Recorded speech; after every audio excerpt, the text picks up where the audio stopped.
કાકા કે આપણે છેવાડાના માનવી સુધી ઢોલ ટીપીને સમજાવ્યા હે ને આપણે હવે થાકી ગયા છે સમજાઈને કે ભાઈ ખુલ્લામાં જ્યાં ત્યાં ગંદકી કરવી જોઈએ નહીં હે શૌચાલયનો ઉપયોગ કરવો જોઈએ કચરો કચરા પેટીમાં નાખવો જોઈએ આવું સમજાવી થાક્યા ના સમજીએ તો પછી આપણા બાપ દાદા ગયા અમને આમ આપણે જવાના અમને આમ તમારે પેલી કાકી આવ્યા છે સમસુભાઈ આવી ગયા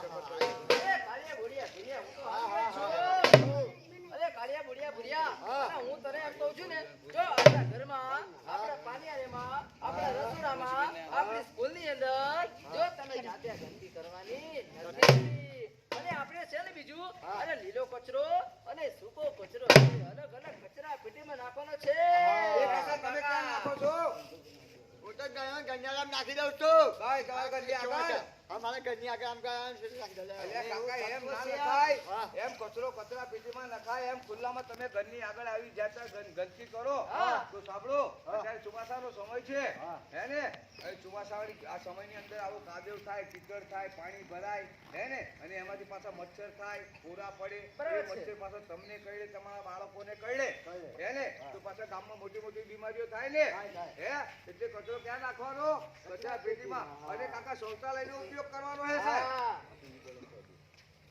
ના ભાઈ સાહેબ ટેવ નહીં બનો આટલા મોટા મોટા ટેકરા છે આ ખેતરો છે આ સ્કૂલ ના ગઈ ગમે ત્યાં અમે તો બરોબર બેસી ગઈ બૂમ મને તમે ગામડાના માણસો આ બાજુ તમે સમજ્યા નહીં ભણ્યા નહીં ગણ્યા નહીં બરોબર તમે આવું ખુલ્લામાં જાતા બેસી જાઓ કોઈના વાળામાં કોઈના મેળિયામાં કોઈના ખેતરમાં જાહેર રસ્તામાં આવી શાળાના ગેટ આગળ આવી ખુલ્લામાં તમે ગંદકી કરો તો તેની પર માખી બેસે મચ્છર બેસે એ માખી પાછી ત્યાંથી ઉડતી આપણા ઘરે આવે આપણા ઘરે ભાવતું ભોજન બનાવ્યું હોય આપણે જમવા માટે બેઠા હોય આપણા ભોજન ઉપર આવીને બેસે એની પાંખોને ખંખેરે એટલે કે જીવાણુ કીટાણુ મૂકે આપણે દેખી શકતા નથી અને કાકા એ ભોજન તમે જમો તો કેવું લાગે મીઠું મીઠું લાગે ને એટલે મીઠું ના લાગે આ ગામમાં મીઠું ના લાગે આ ગામમાં મોટા મોટા રોગચાળા ફાટી નીકળે કેવા રોગો થાય મેલેરિયા થાય ટાઇફોઇડ થાય ચિકનગુનિયા થાય નિમોનિયા થાય કમળો થાય કમળાની બેન કમળી થાય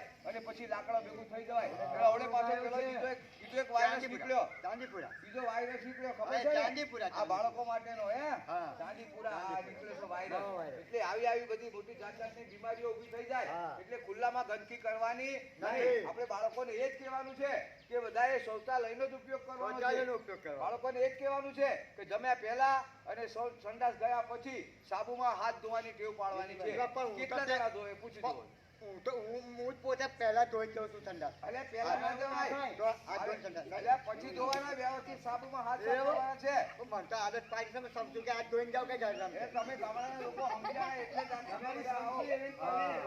અમારા શબ્દમાં વાળામાં જ જઈ જાય પણ તમે આજુબાજુ તમારા ઘરની આજુબાજુ તમે આવી ગંદકી કરો તો પછી તમે આ રોગના ભોગ જ બનો ને એટલે બાળકોને આપણે એ જ કહેવાનું છે બીજું શું કહેવાનું છે બાળકોને કે નહાડો ને નહાડો એમ નહીં ન કહેતા આપણે સૂત્ર અપનાવવાનું છે કે ન કહેતા આપણા હાથના નખ કાપેલા હોવા જોઈએ માથાના વાળ ઝીણા હોવા જોઈએ માથામાં તેલ કે ખોપરેલ નાખવું જોઈએ બરોબર છે શું કાકા કેરોસીન નાખી દેવાનું એવું ના થાય કેરોસીન નાખતું હશે આ પેલા ભાઈ જો તમે બોલ્યા છે ઓ મરી જાય જો સાંભળો એ કાકા પછી આપણે બીજું શું કહેવાનું છે બાળકોને એક બીજું એક સૂત્ર અપનાવવાનું છે ખાસ કેવું છે કે આપણે રિસેસ પડશે ને એટલે હવે એમના મમ્મી પપ્પાએ 2-5 રૂપિયા આપ્યા છે વાપરવા માટે મને 5 રૂપિયા આપતો ને હાલ મધર ને તો નહીં જવાનું હે ને દાદિયા સાચી વાત ને એટલે 5 રૂપિયા આલ્યા હોય એટલે રિસેસ કરે એટલે તો ચોક્કસ નજીક નહીં કોઈ ગલ્લો દુકાન પણ ઘણા બાળકો આપણે જોઈએ છે એવું એટલે રિસેસ પડે એટલે સીધા ગલ્લા ઉપર જતા રહે હે ને ગલ્લે જઈને પેલા વેફર પડીકાઓ લઈ લે આટીભાઈ ને પાટીભાઈ ને કુરકુરિયા ને હુરકુરિયા અને આવા બધા વેફર પડીકાઓ ખાઈ ને જાહેર રસ્તામાં જતા ખુલ્લામાં ફેંકતા હોય છે ખુલ્લામાં ફેંકતા હોય છે એટલે આ પ્લાસ્ટિક એવું છે પ્લાસ્ટિક આપણને જરૂરિયાત છે પ્લાસ્ટિક આપણને ઘણું બધું નુકસાનકારક પણ છે પ્લાસ્ટિક આપણે ખુલ્લામાં જ્યાં ત્યાં ફેંકવાનું નથી જો આ પ્લાસ્ટિક એવું છે તમે એને બાળવામાં આવે તો એના ધુમાડાથી આપણને કેન્સર જેવા રોગો થઈ શકે આ પ્લાસ્ટિક એવું છે જો જમીનમાં દબાયેલું હોય અને વર્ષો પછી તમે બહાર કાઢો તો એ પ્લાસ્ટિક ઓગળતું નથી એવું ને એવું બહાર નીકળે છે એટલે આપણે આ વેફર પડીકા જે પ્લાસ્ટિક છે ખુલ્લામાં જાહેર રસ્તામાં જ્યાં ત્યાં ફેંકવાનું નથી આપણી શાળાના ગ્રાઉન્ડમાં પણ ફેંકવાનું નથી તેની યોગ્ય જગ્યાએ નિકાલ કરવાનો છે બરોબર છે ને અને આવી જાણકારી રાખવાની છે. મેન વાત એક જ છે કે આપણે શૌચાલયનો જ ઉપયોગ કરવાનો, બરોબર છે. ખુલ્લામાં ગંદકી કરવાની નથી. જો ખુલ્લામાં કાકા જ્યાં ત્યાં સાંભળો. ગંદકી કરીશું હા. તો આપણા જો. ગામમાંથી બીમારી જશે નહીં. આપણા ઘરે શૌચાલય ના હોય તો આપણા વાલીઓને કહેવાનું કે હવે અમે મોટા એના થયા. માટે તમારે શૌચાલય બનાવવું જરૂરી છે. હા, સાહેબ. જો સાંભળો, હા. ઘરમાં જાજરું તો મા બેન ની આબરૂ, હા. ઘરે ઘરે જો જાજરું હોય તો આખા ગામની આબરૂ. હા, સાહેબ. આપણે શૌચાલય હવે બનાવી દેજો. એ રામજી કાકા, હા. જો સાંભળો, તમે ગામડામાં અત્યાર સુધી આવું બધું ચાલ્યું. ના હવે તો ચાલે. તમારે જો તમારા ઘરેથી તમારી એ છે, તમારે કોઈ નાની મોટી છોકરી હોય ઘરમાં, હા. ઘરમાં તમારો છોકરો હોય, ખુલ્લામાં જઈએ આપણે તો એક શરમજનક વાત છે. સાચી વાત, બરોબર સાચી છે ને? વાત. આપણા ઘરમાં ઘરડા મા બાપ હોય, અત્યારે ચોમાસાનો સમય છે, બરોબર, રાત્રે જો કોઈનો મિસકોલ આવી ગયો, હા. હે, અંધારામાં જઈએ, આપણી પાસે લાઈટ ના હોય, બેટરી ના હોય, એક ગામમાં થયેલું આપણે ખબર છે ને? હા, થયેલું, પેલા કયા સ્કૂલમાં રોકાયેલા એ ગામમાં ખબર હોય તો રાત્રે એક ભાઈ, અમે આ 2-3 વર્ષની વાત કરું છું કે આવો ચોમાસાનો સમય હતો અને અમે શાળાની અંદર અમને સાહેબે રોકાવાની સગવડ આપેલી, તો રોકાયેલા અમે, અને રાત્રે એક ભાઈને કંઈક સંડાસ જવાનું થયું. તે રાત્રે ભાઈ ડબ્બુ ભરીને આ બધું કંઈક બહાર જતો હતો, બરોબર, અને કંઈક પેલો કોબરો સાપ, કંઈક ઝેરી સાપ આવે, એ સાપ એ ભાઈને કરડી ગયો અને એ ભાઈ રાત્રે મરી ગયેલો. બરોબર છે? એટલે જો ઘણા આપણા ઘરની અંદર જો આ શૌચાલય ના હોય, ખુલ્લામાં આપણે આવી જઈએ તો આપણે આવી બધી ઘણી તકલીફો થાય છે. ઘરમાં ઘરડા મા બાપ હોય, વરસાદ પડતો હોય, બિચારા લાકડીના ટેકે ટેકે ખુલ્લામાં ક્યાં જાય? આપણી ઘરમાં આપણી બેન દીકરી મોટી જવાન થઈ ગઈ હોય, હે, એ ખુલ્લામાં જાય, કેટલી શરમજનક વાત છે. એટલે આપણે શૌચાલય ના હોય તો આપણા પોતાના વાલીઓને કહેવાનું કે અમને શૌચાલય બની આપો. બરોબર છે?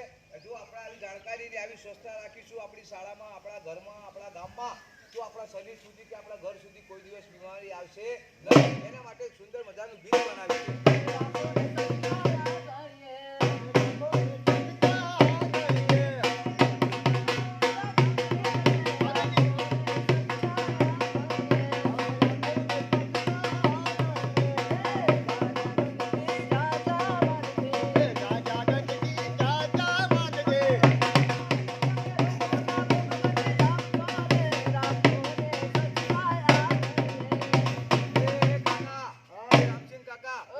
જાણકારી ને આવી સ્વચ્છતા રાખીએ ને તો કોઈ દિવસ આપણા શરીર સુધી કે આપણા ઘર સુધી બીમારી આવશે નહીં. જો સ્વચ્છતા નહીં રાખીએ, આવી ગંદકી ગામમાં કરીશું, શાળામાં કરીશું, શેરી મોહલ્લામાં કરીશું, બરોબર છે, તો આપણે રોગના ભોગ બનવાના. આપણા પૈસા ક્યાં જશે? દવાખાનામાં જશે. બરોબર છે? જો આવી ગામડે ગામડે આવી જાણકારી રાખીએ ને તો આ ગામડે ગામડે શું થઈ જાય?